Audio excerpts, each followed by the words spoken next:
that whole thing of just like kicking that can down the road. Oh, yeah, And eventually, when we left there, and you try to sign up for sign up for anything. Like, hey, oh, you bro, need a deposit. Why? run us that $2,000. They do not forget. They don't. Unfortunately, they do not.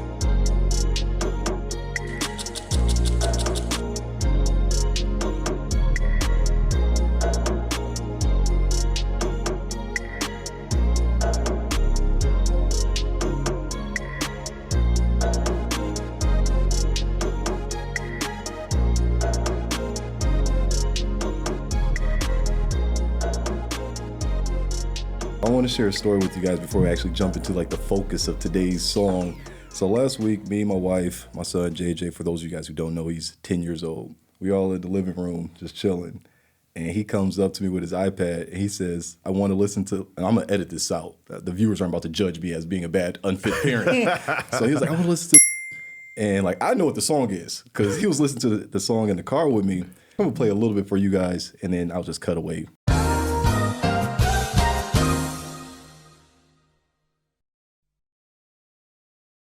So, let me pause the rest of that. So he comes up and he's asking to hear the song. I try to discreetly, like, yo, go away. Here's the song. Brittany's like, what song was that he's asking for?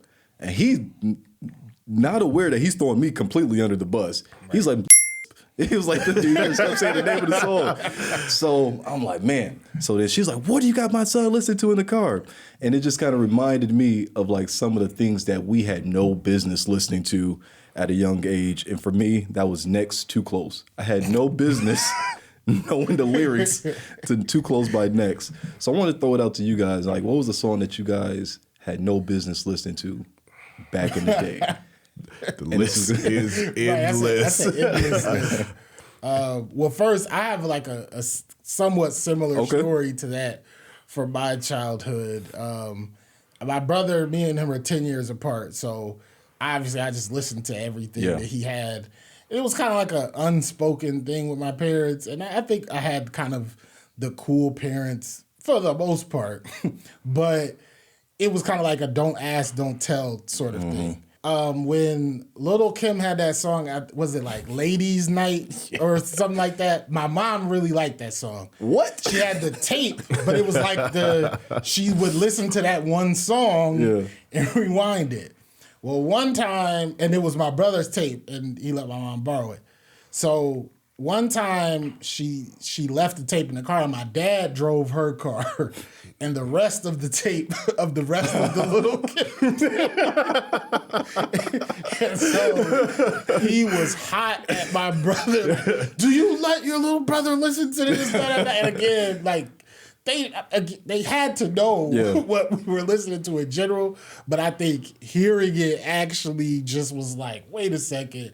And again, I mean, I'm 7 or 8 years old. Okay, that's what I was about to ask. That's reasonable. I understand it now, but then it was crazy. And I was like, I couldn't even believe, I was like, how did that even happen? But it just happened. He let it play, and it was like, wait, this is the tape? And it was a whole thing for a little bit.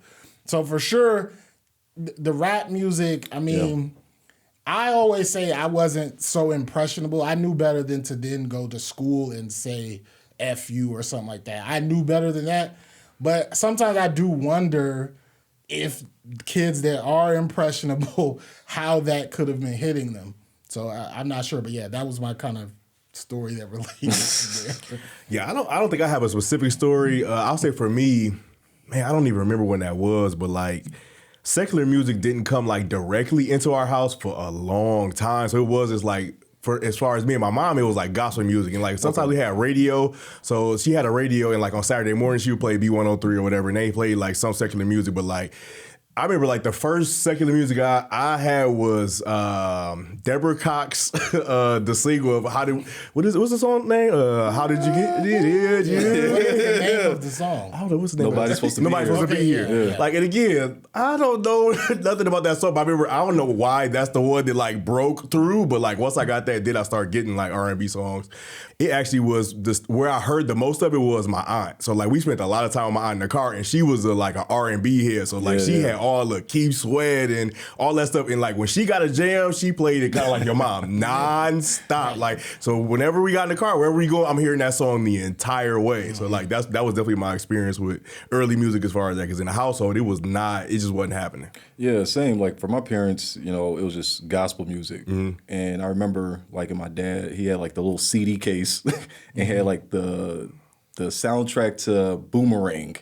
Right, so I remember listening to the Boomerang soundtrack over and over. A little Johnny Gill, there you go. I'll say it's joints on Oh that. man, it's fire. It's joints on But like outside of that, I'm similar to Portis. Like I had older siblings who would just play any and everything in the car. And no regards for little 8-year-old me. Yeah. So I was just kind of curious. You kind of mentioned like you weren't as impressionable kind of growing up. But do you think that the music that we listened to back then caused us to grow up a little bit quicker? I don't know how to answer that. Like, usually I have a solid thought on that, but I'm not sure. I wonder if there is some sort of underlying thing or thread that happened because of that. I mean, I wouldn't change it. Yeah, facts. Whatever it is, I wouldn't change it. But I wonder if there should have been a level of maybe I shouldn't have heard all of those things I mean, if we really start examining the times, some of the lyrics, it's like as a kid. But I guess this is me. I never thought of it like it was just kind of like a movie. A movie, people are cursing, people are killing, people are doing these things. I kind of it was the entertainment value for me.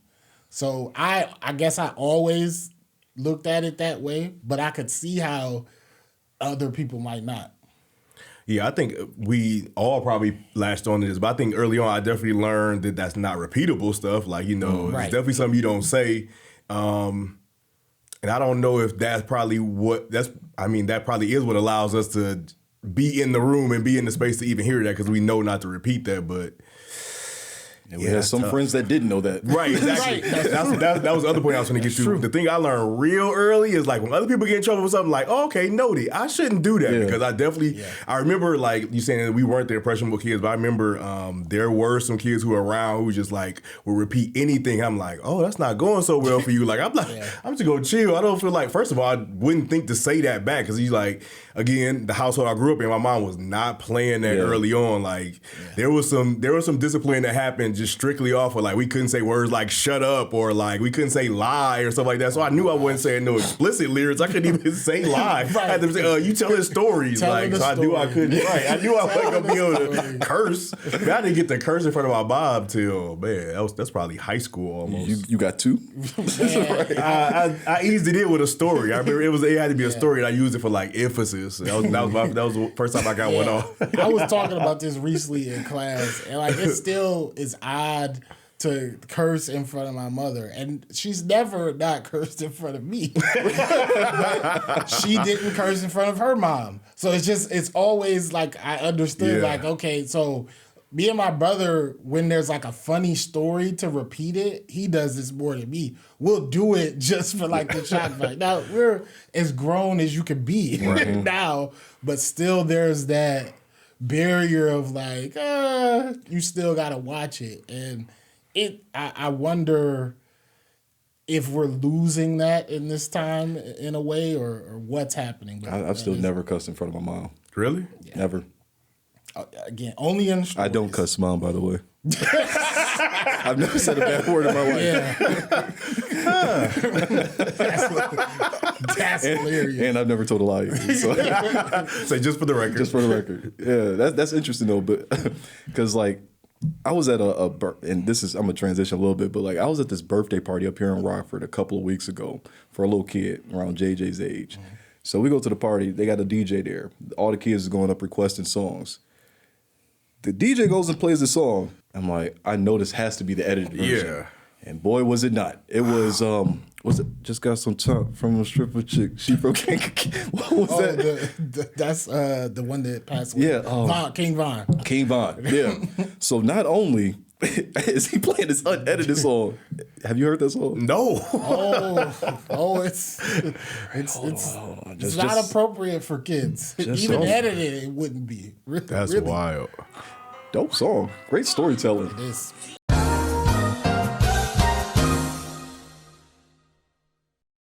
It That's proceeds just like that. The rest of the song. So all these little kids is up there jumping around, and they're singing it word for word, and I'm like looking around at all the other parents. I'm like, is this okay? But I was like, man, you just start thinking about the stuff that we was listening to back then. Right. Explosive by Dr. Dre. Yeah. But listen, Corrupt's verse on Explosive is like crazy to hear in the 6th grade. Like stuff like that. You're right. It is some certain things. Uchi Wally. Yeah. Uchi Wally is another one that is wow. Yeah. Yeah. So I'm like, I'm sitting there thinking like, man, this is crazy that these kids are listening to this. But then I think back to like what we were listening to, and now I feel like back in my day, music was it's definitely back in my day, music was pure. It was not. Foolishness. It was not. And just thinking back to like Dipset, like all the music that we was listening to, like Wet Wipes, Right. Yeah. There's so many things. Touch it or not. Touch It. right. Clean version. Clean I'll version. say. Yeah. Yeah. Yeah, I think it go back and forth. That's where like I have a 13-year-old That's what I was who gonna very ask. much asks for the aux cord regularly, and it's one of them like there is a moment of like you feel a little bit of tense, but it's like man, we was listening to that same stuff, so it's like it's very much a time and place. I very much feel like we've set the boundary of like there's a time and place, and I have had to like adjust at times, like hey, so we're gonna be around, so don't don't embarrass me. Yeah, me and Brittany was having that conversation before too, because in her car is nothing but gospel music and Cardi B. Terrible mix, right? So like, that's quite a mix. Right, that is quite an Gospel with Cardi, exception. right? So like if she got JJ, he's listening to that. But in my car, sometimes like I be like thinking a lot while I'm driving, so the music is playing, but I'm not really paying attention to what's playing.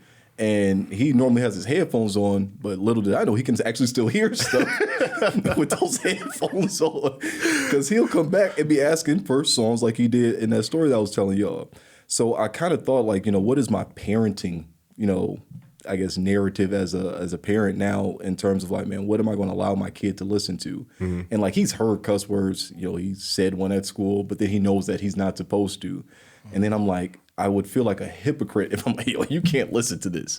But I know what I was listening to at a much younger age. Yeah. So I guess it's kind of like a Sure. It does kind of, it puts us in a weird spot. Because I can remember as my niece and nephew were growing up, I can remember thinking like, should I play this in the car or how should I navigate that? But at the same time, I know I was hearing it even younger than what they are. And this generation looks at so many things in a different way than we do. Yeah. As I was saying about the things like I do with my mom and not cursing in front of her, like with music, if it's a party or something, that's one thing. But if I'm like playing something, even I'll like turn it down or not play it if she comes in the room. And like last year sometime, my nephew was like going through Jay-Z's discography. Oh, wow. So we were kind of going through it and talking about each album.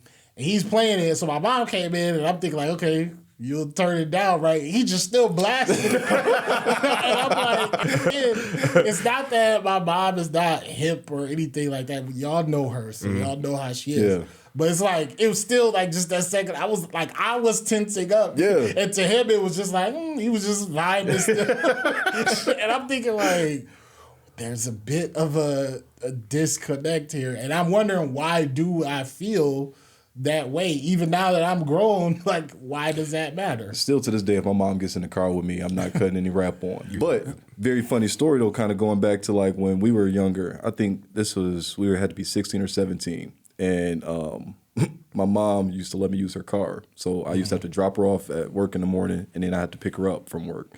Now, this one time, it's myself, Portis, and our friend who's, to protect the innocent, let's just call him JD. Right? Let's just call him JD.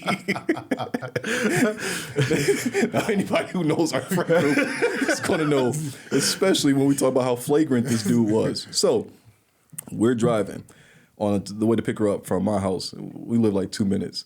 So we listened to some Diplomats on the way there. Demetrius like, our friend, JD,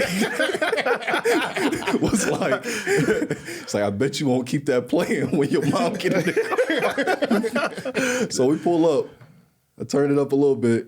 I think he hopped out of the front seat, gets in the back seat. She walk out and like she gets in the car and it's still playing. We drive. We didn't even make it out the parking lot. Then she like looked at me like, "What is you doing?" But it's like, man, back then anything for the dare. But like even at that time, it's still kind of nervous. Yeah. Like to the point it's like, man, I'm scared to play this in front of my mom.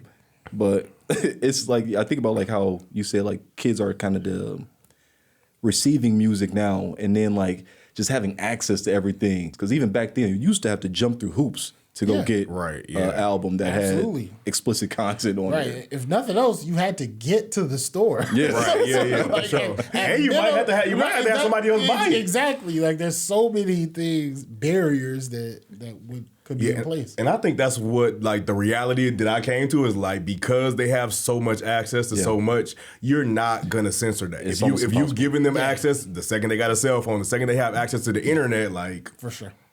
You know, the internet was like you said, we had to search that stuff out. Now it is one button. Everybody has that you have a full discography. Like you ain't got to go to the store. You ain't got to go nowhere. Like, you know, and most of that stuff is being served to them in these like viral moments or with dances. It's not necessarily that they're listening even to the lyrics. They might know the lyrics, but they're not even really consuming it like that. They're just thinking about it as a moment or as entertainment. So I kind of... not trying to be as uptight about it. Some of it do still make me very cringeworthy. Like, oh, okay, but you know, I just in the end, I just chill. That was our experience with it as well. Yeah, I couldn't imagine kind of growing up in today's day and age.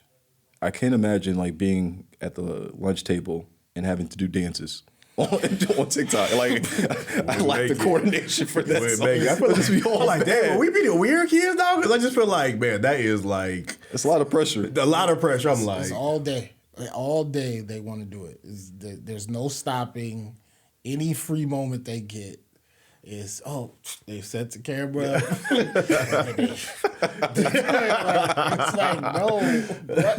Why do y'all need to do the same thing over and over? And then it's like, I did it with this person and that person. I mean, I think you kind of teased it, like what would we be like in this time. I think for the goal of interacting with girls, I think we would have been doing it all. We would have all been TikTok. Yeah, for the plot. There's no way. There's no getting around that. Right. So we would have been doing it, but if you just like took us from then and placed us now, that would be weird. Man, the screenshots would be terrible. Bro, do you remember when we first started? First of all, some Mr. Receipts across the table here when we first got like picture phones and stuff like. So like having these type of phones, then you was doing that before it was popular. Y'all would be like, I got this old phone that still has everything. Like collecting old phones for the sake of receipts.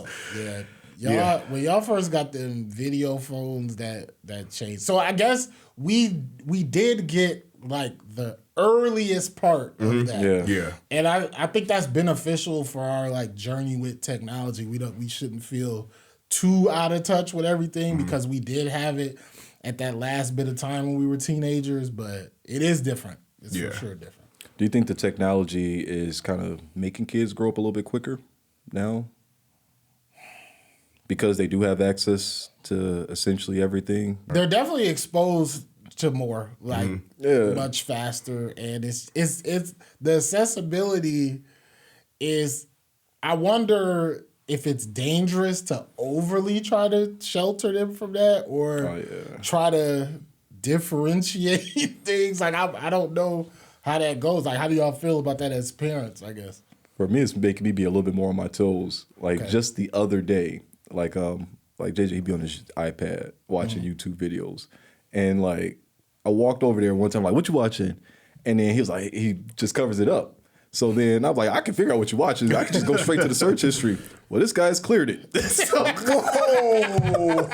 is your kid, bro. So now I got to figure out how to kind of, stay ahead of that. Is slightly familiar with clearing search history. Yeah.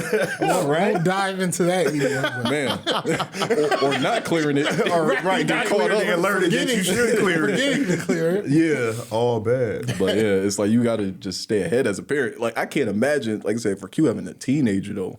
Yeah, I was cracking up because I put these like screen time locks on the kid's phone. And for my younger one, he hadn't, it just is what it is for him. But I noticed right away that my oldest wasn't complaining about it. The fact that he wasn't complaining about it, I was like, just like bro done figure out a way around it. It did like, sure enough, like, Apple snitches. So like it come right across my screen. Such and such used the screen code. I was like, oh, bro figured it out. But I didn't tell him because I also wanted to, the parent in me, the troll of parent in me wanted to just wait for a moment to be like, oh, you didn't think I know this, but I know you did this. But it is definitely like trying to stay ahead of the game is one part of it. Also, I think not making it as taboo is kind of, like you said, you don't want to over shelter them. So like they do have access to it. So while I am not like up on everything that's going on right now, we do stay fairly close to it and like keep that the lines of communication open. So like when you want to add an aux, okay, I want to hear what you're listening to. So run it. Let's see what you got. And it's always a mix of the new stuff I'm kind of somewhat out of touch with, but he also listened to a lot of stuff we used to listen to. And so that was like, I ain't gonna lie, it probably shouldn't be, but that was definitely a problem when I remember we were out of town. He going through his playlist. I'm like, man, your playlist kind of smacking, bro. I remember once I was like, send me that, bro. Like, send me that joy. Because it's like, he was listening to some stuff that I'm like, okay, I'm proud of your playlist right now. Yeah. So it's definitely, it's just a balance always. Yeah, and I think this is a toxic trait of mine, but like, when they are doing something, they find a way around it. Like, low key, I'd be like proud, like, yeah, like you learn it. But then like, for my son, like I let him choose the song going to school every morning because I drive him to school. And like he be SZA hit different. Like he be Chris Brown. Like he knows like the R&B. And I feel like as a parent, my responsibility is to make sure that you have good taste in music. Absolutely.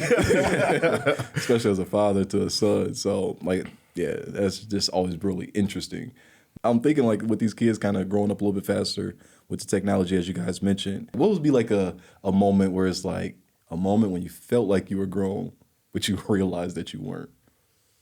And like while you guys are thinking, one comes to mind for me. Okay. So I remember, and this is where I learned the very hard way about like finances. So I remember my mom took me to the bank, got me a little checking account and everything. So I was like, yeah, man, I had no money in there because I wasn't making any money. So I had just $0 with an open account. I went to the grocery store. I was like, man, I really want to get some ice cream. And I was like, let me write this check because they don't know that I don't have the money in the bank. So I'm thinking I'm about to get over on them. So I wrote a check for a carton of ice cream. Wow. And then like a couple of weeks later, I do deposit my check. And I'm like, why is this money taken out like immediately? I got hit with a $35 non-sufficient fund fee on a $2 check on top of the $2 that I had to pay too. The first thing I was thinking about is the first time you get hit with them insufficient funds fee. And you don't really, I don't know if it's because no one explained it to me or what, but it's like you got your bank account. And I remember when I first opened mine, was right when we graduated. So I had a bunch of like checks from people sending cards and stuff. So the rest of that summer, I was buying a white tee every few days. Like I'm living it up the remainder of that summer. And I remember I got to school, I had just enough to buy my textbooks, but then like I must have went over on the textbooks and I didn't really look at it. Back then it wasn't quite like how it is now where you're just constantly checking the app or you get the alerts. So I spent a little more. I got groceries, and I'm just, I didn't really have no assumption of what was really going on. And yeah, it was like I had at least 7 or 8 of the overdraft fees. It was so negative. And I remember, I'm like, okay, what do? I had like a small work study thing, but I don't even remember if like I was getting paid that directly or it was going towards tuition or like I can't even remember how that went. So I, of course, me being me, I waited till like the last possible moment to tell my parents. I want to have a pleasant couple of weeks before I like have to tell them, and then telling them is just like they was like, what? And I got on the phone with them and I called and they waived some of it. But it was like, wow, okay, even though I'm 18, even though I got a bank account, I'm out here on my own, I still am going to need my parents for some things. And there's things I don't understand. Yeah. Like that was what that taught me for sure. Like, okay, yeah, I'm old enough to have a bank account, but I really don't know what's going on here. Yeah, my fight was at the pump. because like I was one of the ones that had the car early, so like we were putting gas in. Like I don't know if the system just operated differently, but like it used to be like normally I would pay at the pump and it would be like they had that little hole, but it'd be like 2 or 3 days before they pull it. But it always used to feel like it's random. So in the days I'd be like, all right, I'm gonna grab this gas and I got a couple days to put it back. And I used to just religiously miss that bug. Like I used to be trying, like, I probably got like a day or two to put it back. It just always missing it. And for me, like how old am I when that starts? Like I was playing at church early, so that first I started getting checks. I'm probably like 12 or 13, so I'm making that little money, but like tearing through it between McDonald's dollar menu and like, again, I had the car, so that's back when gas would stretch a little bit, so putting some gas money in there, but like I wasn't making no real money, but like I was trying to make it, make it through, and that fight at the pump with that was crazy, but I just lost way more than I won ever, and that went clear into like freshman year in the college years when that gas went up and I had that black Cherokee. It just like that drank gas like no other. Man, when you were talking about having that 1-2 days and you just praying that they don't pull they don't pull it. Yeah, I remember I used to write checks on like a Friday night and go get groceries and hopefully because it'll last at least they're not going till Monday at least to the bank. Going in, So, but man, that financial literacy, man, they should teach it in the high schools, Portis. Absolutely, and I think they're a little better with that now, but still, that's one thing that's like, man, you should spend a lot of time on that, because you're just not gonna. And they definitely do not have a good sense of money for sure now. Everything is they need the money for the game, this and that, and I keep wondering. I'm thinking like, what are y'all gonna do when just no one's giving you that? Are you gonna still spend at that same rate, or like, do you understand you're gonna have to eat too, have shelter too? Like, what's gonna be the priority? It's interesting, but at least the kids I got now, they got a few years left, so there's time for them. But yeah, I'm trying to think. like, I mean, would you say that we just talked about how bad we were with money, but like, did you have an understanding of it back then? Somewhat, but it really wasn't until a little later when stuff started happening with my dad that he kind of like put me in charge of everything, that he made a lot of stuff clear. I got it in general, especially after falling on my face. Like that's the thing. I was telling somebody this recently about how, my messing up my family computer helped me learn how to fix them. And I think falling on my face them times with money, the bank stuff like that helped me understand it better. But it wasn't until later that I really understood, like, okay, this is how credit cards work. This is how you have monthly bills for this. Like, it was a lot, not way into adulthood, but definitely not 18, 19 for sure. I didn't really get it. It was just like, okay, especially because I was single and I had no kids, it was like, okay, whatever money I can acquire, that's for me. Once it runs out, I got to stay in the house. Like, that was like all I needed to understand. As I got a little older, then it was like, wow, there's a lot that goes into this. And you don't really know it. And thankfully, I always had a good safety net, which I'm thankful for, but I know that's not everybody's reality. Yeah, I think the lack of safety net is what kind of made it an awareness thing for me, but still. So, like, because money is coming in, especially with music, I know that money's going to be coming in, so I just never I didn't get disappointed with money till I'm well in my 20s. Like, it was towards the end of the 20s where I finally got, hey, pay your bills first. Like, you're going to, so in my 20s, I'm going to spend the money. Like, when I get the money, I'm going to spend it, because my philosophy used to be, I'm going to get money, I'm going to lose money, and then I'm going to get it again. It's going to come, it's going to go, it's going to keep coming, it's going to flow. So I'm like, I'm not really trying to hold on to it. I wasn't a saver back then. I'm not holding on to it, because I feel like I didn't make enough to hold on to, but I definitely was never putting my bills first. It was whatever comes first is whatever comes first. So if we go out to eat, I got to eat. So like, but I wasn't putting the bills first. I was about to say, it's our time living together. Yeah, when me and Quinn was living together, I remember, because both of us had that same mindset, like, money was kind of tight. But I remember it was like the night court bill came to gas, and it was like, man, I ain't got it. He was Quinn's like, I ain't got it either. So we just didn't pay it. And it was like, wait, they not gonna cut it off? are we really? They can't cut it off during the winter. Oh, okay. Yeah. Thank you for telling me that. But that's that whole thing of just like kicking that can down the road. Eventually, when we left there, and you try to sign up for Sign up for anything. Like, hey, oh, you bro, need a deposit. Why? run us that $2,000. They do not forget. They don't. Unfortunately, they do not. Like, run us that 2 stacks, bro. Man. Like, Yeah, I used to have this thing. I would say to myself, like, okay, that'll be a problem for tomorrow's version of Alex. Yeah. I'd be headed home and I need gas. Nope, that'll be for tomorrow. But I've had to get out of that habit because the more you do it, is as you're saying, kicking that can.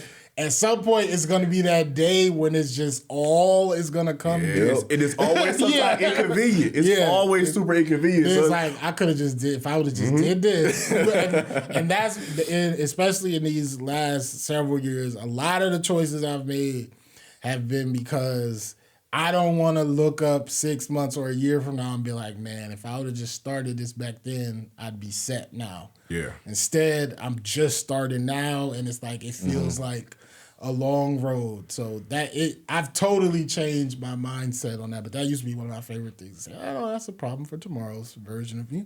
Man, for real. Yeah, that's interesting. Like, even just knowing both of you guys' personalities, it really aligns with in all of our personalities, how we kind of viewed money back then. Yeah. Like for Q, especially like for you, you were, I would say, probably the most giving, like the most charitable person. For sure. Because like, if I didn't have it, Quinn was like, hey, I got it. Yeah. Don't even worry about it. Yeah. And then like Portis, you just so nonchalant. Right. Right. Like, here we go. Okay. So that's really interesting, but to see how it kind of evolved to how we are today. I think it's still, remnants of that, but it's not as intense as it was back then. Oh, yeah, definitely. I'm definitely not going to overly stress about it. Like, it's some stress, it's some pressure, but at the end of the day, the day going in, then we go get to it tomorrow. Like I said, like if I ain't, whatever it is going to be. Yeah, I hold on to that same thing. And so it's much more on my plate and some things that probably shouldn't be, but it's like, I mean, I don't ever get like, oh man, I don't know what I'm gonna do. It's just I know something work out because I know me, so I know I'll get through it, and that I hold on to that. So I don't stress out much, but there are some moments I definitely make sure I have more outlets to stress relief and to not think about things. I do make sure of that. We know.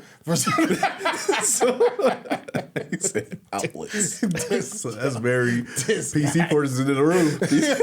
Introducing PC Porters, guys. I felt like that was good. That was good. That's what we point out. Right. It very much was. That was hilarious. Man, so one of my students the other day was just like talking about like, man, adulting is ghetto. So like I haven't heard that phrase too often, but like especially for somebody like that young, I'm like, man, you just don't know the half of it. Man, if you But only knew. It's like back then when we were younger, did you like think that you would have it all figured out, by the time we were where we're at now? I really never pictured myself as old as I am now. Not that I didn't think I'd be living, but I think, especially as a young black man, I don't want to say your life's in danger, but you're just kind of only thinking about the present in a way. And I just never really, I would be like, oh man, yeah, one day I want like a family. But in general, I don't think there was ever like, you know what, by 25, I want this, and this. Or by 30, I want this, and this. It was always kind of like I was going with the flow. And especially even back then, and then, which obviously it started happening much more dramatically later, life hands you so much that you never imagine. Yeah. And I think early on, I just stopped trying to pretend like I was in control of anything. I think that's really what I got. Yes, of course, there's things I have to do to put myself in position. I don't think I ever lost track of that. But I think I understood early, like, man, stuff is going to happen that's going to make wherever I thought this was headed, I'm going to go a totally different way. And I really didn't fully embrace that till maybe the last 5 or 6 years even. So back then, for sure, I don't know if I had like people say, what's your 5-year plan back then or something like that? Or where do you see yourself at 30? I really didn't have no vision of that. Yeah, I didn't either. Okay. I didn't either. Like, I never really had, like he's saying, I never imagined myself at this age. You know, when we're young, it's like you pushing that off. That's old. Like, that's super old, whatever. So you're not even thinking about it. And it was like, I think the thing that made those days so much fun is it was the present. Like, we were so present, like, and what we're doing, we just doing what we're doing right now. So, like, I think I spoke about this before, maybe on this podcast or maybe on one of the other ones. Like, when that initial dream, like when you have that initial dream and it, like, when it start veering off or it crash and burn, you kind of like, I'm not going to put so much stock in like this end thing. It's just like we vibe, we in the moment. Like we were doing music. Like we just spending our days with however we spending. Like I love music, so I'm spending a ton of time with music. I love basketball. Basketball had ended. I played 1 year, I played one semester of college ball and then it was done. But I still played in leagues. Though I was playing in like 3-4 leagues a week. Yeah. At one point, I was playing basketball probably 7 days a week, like more than when I was actually on the college team. Because even though it wasn't paying no bills, like that's what I still love to do. I just, back then, again, he was talking about also like being single, not having no family. It's just about me. When I wake up in the morning, what do I want to do? What do my homies want to do? We for the kick it. Yeah. We used to go to the ball every single day for no reason. For no reason. Not buying nothing. But it just was a part about it. That's what I wanted to do. This is our routine. And so it was like, it was so much of, I always look at it now as like kind of my college years, because it was just so much about like, what do I want to do right now? What do I want to do in the next? I'm not even thinking past the next few months, let alone the next few years. And I think that probably is some of like he talked about being a black man. That is like some of where I come from, but also just like feeling young and arrogant and like we got forever to go. So it's just like, I don't want to think about that right now. Like I don't even care. Like I'll figure it out when I get there. Yeah, it seems so far off. Yeah, back then for sure. And I mean, obviously, it's crept on us. Ooh, man, that's how it certainly has. I never thought about it until you just mentioned it. Like even back then, I don't think I did that either. Like I never envisioned myself at 30 plus, right? Yeah, like what happens when you try to get out of bed and your knees are hurting? Like it just was never a reality back then. So that's interesting. Okay. And I people, because you hear people talk about it all the time, and I remember even thinking back then. When people would say that, I would like wonder, like, wow, I wonder how do you get to that place where you envision these things? That just wasn't the way. I don't even think it was we decided to live that way. It's kind of what it was, just living in the moment. And obviously, I know we can't do that so much now, but at the time, I don't know if that was good or bad. Like, because I wonder if. Having those expectations, then what happens if you don't reach it? That's what I was going to ask. So do you think like as you started getting older, that created more pressure or were you more of, more with those expectations looking forward to it? Oh, yeah. I think for me, it definitely I enjoyed that moment, but like the moment I was creeping towards like 25, I remember having what I termed as quad life crisis. Because it was like, I'm looking up at 25 like, so I was kind of tricking off these last couple of years and now I ain't really made a lot of progress and it's a lot to go. So you talk about like starting later. Now I'm like, okay, well, let me start this up. Ooh, if I had did this 5 years ago, I would be 5 years closer to it. And it's like, as you start to see like, ooh, 30 is around the corner. Like, I feel like, not that I had those things said, but it was like, that's what societal norm. So I'm like, you're supposed to be this, you're supposed to be that. And at 25 is, that's when that's the age I had Makai at and first got married at. So it's like, that was a lot of responsibility all at once. And then 30 is around the corner too. And then it's like, this is a lot. And so it was a lot to take in. So I do feel like that I did enjoy those early 20s, but then I did look up like, ooh, I wish I kind of would have balanced it just a little bit more. So it did add pressure. Yeah, I will say as one of the people who did not get married and start having kids at that time, when y'all were doing that, it was definitely made all the rest of us reassess a lot. Because it was like, wait a second, we supposed to be having kids? We're getting married now? I remember thinking that like, oh, okay, wait, so 20, like I'm thinking like 24, 25, like, oh yeah, I guess that's right. And I kind of remember thinking like, okay, am I doing this at the wrong pace or what am I doing? That definitely is. And I didn't even really think about it, but that's when I was like, okay, time to take school seriously. Let me jump back in. Let me get this. I remember okay, Quiet Life Crisis is funny for Yeah. dumb reasons. But it's true. It's like, wait a second. 25, I should have. Wait, I'm supposed to have a college degree. I'm supposed to, like, all of this stuff that I'm thinking like, okay, I don't have it. Let me at least, this one thing I can handle. I can't just make a wife appear. So let me go ahead and get a degree and start that process. But that is interesting that, yeah, around that 24, 25, it is kind of a small, like, wait a second. You start looking around like, am I supposed to have lived life a little bit differently or what? You was talking about the adulting being ghetto. Did you go fully into that story? Did you say it was just a student who mentioned it, and it was like, man, you just really don't know half of it. But like, it's interesting hearing that from someone who's 19, 20 to where we are now, and like they seemingly like got their whole life ahead of them. Mm-hmm. And it's like, man, just kind of looking back on that, like, man, like I wonder, did I think that adulting was good? I was actually really looking forward to being an adult. I think we all grew up a little bit. I would say probably grew up a little bit too fast.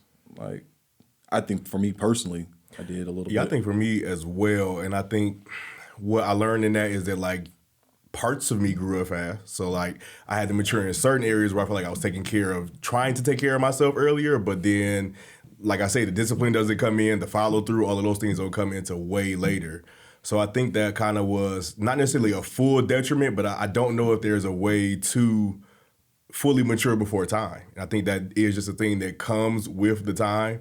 And like the experiences we have led me into other experiences. And there was going to be some ways we were up, some ways we were, they had to catch up. And I feel like that's just what is going to happen, regardless of if we be overbearing, then you lead your kids into you giving the sheep to the wolves, basically, like if you haven't given them any experience. But then on the other hand, if they get so experienced, like then is that warping their sense of reality and how they'll move as early adults. And like those stages, I feel like also what you were saying, Portis, like even though we were kind of like figuring out in early 20s, we didn't make like no hard decisions that we had to necessarily undo in the 30s. Like I had to learn some stuff, but I hadn't made any like super hard decisions where I was like ruining my life or anything like that. And even our friends that did take some hard turns, like still recovered like in those 30s. So I feel like it is just a matter of everybody's journey is going to be individual. Like some of us are going to grow up faster because of your environment or because of schooling or, your friends or whatever that is. And I feel like it is,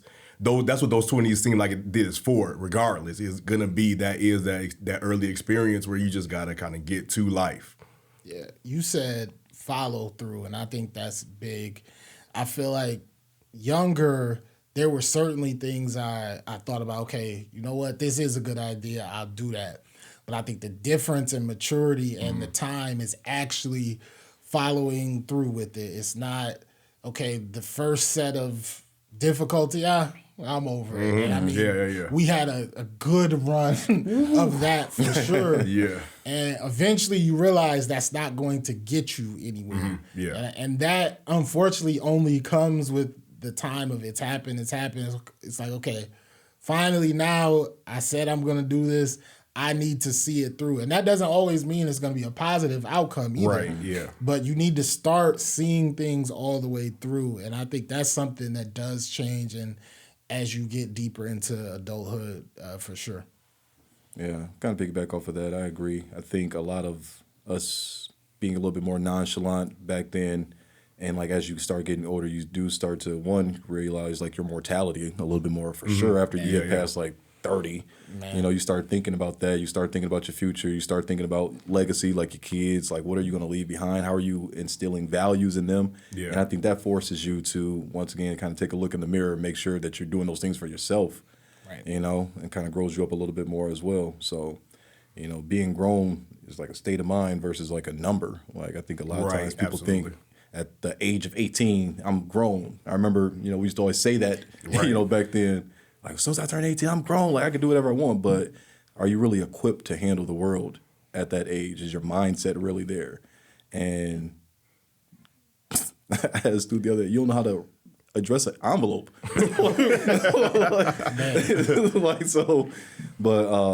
just kind of think about that. Like, as we think back to when we were younger and the things that were important to us back then versus, like, what's important to us now. like that whole mindset shift. You know, I guess like what would be something that you would give somebody as a takeaway? You know, with all of our years of experience of doing things the wrong way, and then kind of coming around. I love that analogy that you said. You know, this is a problem for tomorrow's sports. So just kind of getting out of that, but like, man, just take a little bit of action. Like, man, there's this thing that's like, man, if it's gonna take you less than 5 minutes, just do it. Like now, I think you had mentioned something about that on the therapy. Yeah, the confidence is the time between your first thought and first action. So Yeah. like shortening that time. So definitely, I think that's definitely it. That's one of the pieces that you could take away from that is like, Portia saying, follow through just comes from just like doing the next step. Like I think as younger people, we always looking at things as a whole. Like, man, this looks so crazy. This looks so like a large task, but like any large task starts with a small task and then another small task. So like stacking those small wins, like whatever you can do to progress, like make sure that you're doing things to progress. And then what I would also say is that like the journey is individual. So like you may be equipped at 19, you may be equipped at 24. You may be doing great at 19, you may be doing terrible at 19, but like your journey has to be yours. So just like accepting that like that's gonna be individual and finding that pace that works for you. Yeah, pace is good. Life taught me this in too many ways, of course, but your journey is only gonna go the way it's supposed to go for you. You can look at other people for inspiration. I think that's wonderful, but you have to understand that just because someone that you may think is from the same circumstance, the same set of situations, like why do they have that and I don't? That can be a tough pill to swallow. Yeah. But you have to understand that there's something for you. It just may not be at that time. And especially if you try to do something without actually being prepared, you're going to be worse off. Yeah. So I think it's definitely understanding, as you said, pace for sure. Your journey is your own, and there's something down the road for you. It just may take a little longer for you to get as equipped as you need to be in that season.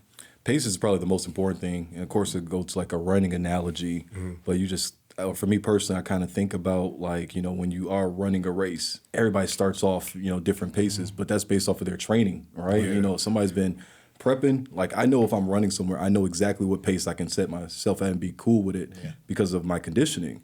But like that pace is going to be different from one person. And like it's so hard, I think, especially with social media now, to run your own race while also kind of looking at those people for inspiration, because we mentioned before, most people are just showing their highlights anyways. Yeah. So it's like, is that really their pace? Or, you know, what else is contributing to that? So, man, just realizing that life is just individual sport for the most part. Like, yeah, your pace is going to be important. Yeah. And your goals might be different than somebody else's. Have we decided that there is a set pace then? Since we're saying that all runners are different, is there a standard pace, or is there a too fast or too slow, or is it just a matter of our race is our race? I think our race is our race, but like Portis was saying earlier, I think sometimes life is going to throw some things at you. Like you could be running at your pace, and if a wolf comes out, you're naturally going to speed up. Yeah. So like there's going to be some things, and hopefully you can get back to like where you were at, but like I don't know. I think so. This is what I'll say about that. My early pace or growing up too fast. I think what it did, I think one negative thing I know right away is that like it made me seem to other people that I was more mature than I was, because I was not, because it was definitely some holes there. So like in growing up too fast, I think the negative was that I was perceived to be more mature and more adept than I actually was.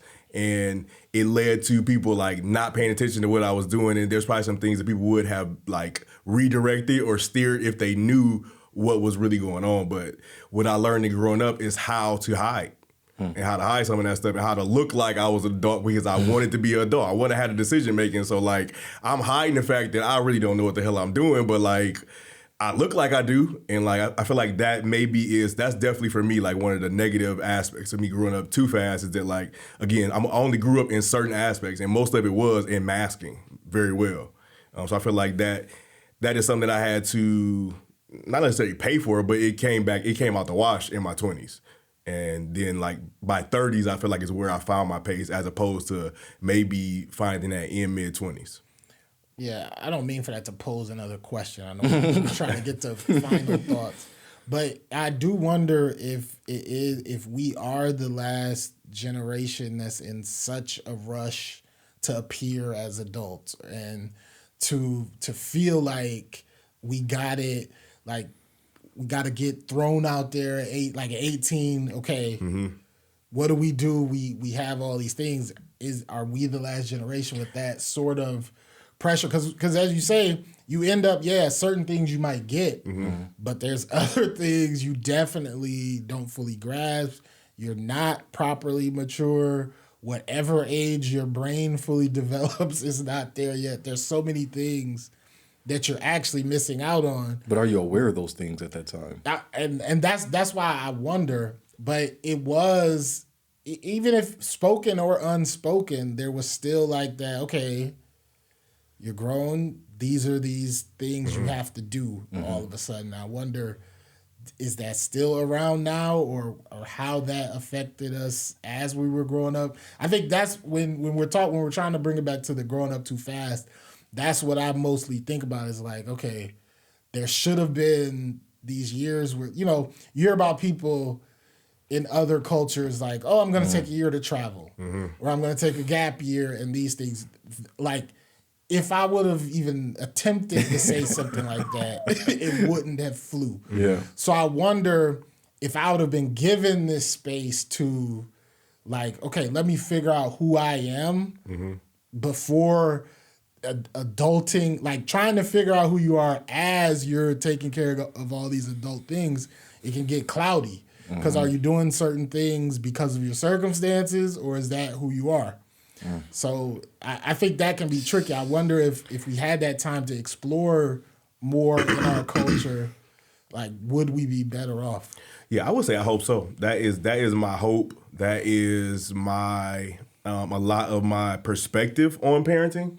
And I always the conversation I've had with Makai now that he's, we probably had it at 12, but 12, 13, I'm telling him, like, the reason why I'm so hard on you, the reason why I'm trying to get you to get this is because I have to release you to the world. And I want to make sure that you are equipped when you go out into the world, because you're not going to be that little innocent boy that don't talk, that they don't, like, they're not going to see that. And so, like, it is like, I want you to get this. I don't want you to get too fast, because, like, please enjoy while you in this household, because when you get out of it, let me tell you how really, I tell them all the time how real adulting is. Like, do you think this was my plan? Like, no, sir. Like, I love basketball just like you do. I used to live, sleep, eat, everything basketball. But, like, that didn't work out, and like now I'm living real adult life, and I would not trade it, as being your parent for the world. But like, I want you to be more prepared, so that you can do that properly. Like, we want you to do that more properly. You have the support. Like, that is our goal. Not to say that it wasn't my parents, but like, should we not be wanting to do better than them? Like, and should we not want to give them that space to like really know themselves? So I feel like, I hope that this is, and I feel like that's part of what this generation. And we always are trying to, us as the elders are always trying to like push on them a little bit. But I feel like they are getting some of that pacing correctly. Like, they are just kind of filling themselves out and learning themselves, because they are, by and large, they hear us saying how much adulting is ghetto. Like you said, to the 19-year-old, they hear that and they're repeating that. Like, well, if it's ghetto, I should probably like try to prepare for it a little more, or not be so quick to try to get into it. So I feel like, I hope so. I hope that we are the last of that, and then like they get a chance to fully mature. Man, we always end on a deep note. I think all else, and it's always you. It's always me. We needed a little nudge. Thank you for that, to get to that place. But yeah, that did end up kind of making me explore that, and that's true. I'm gonna ponder that tonight over dinner for sure.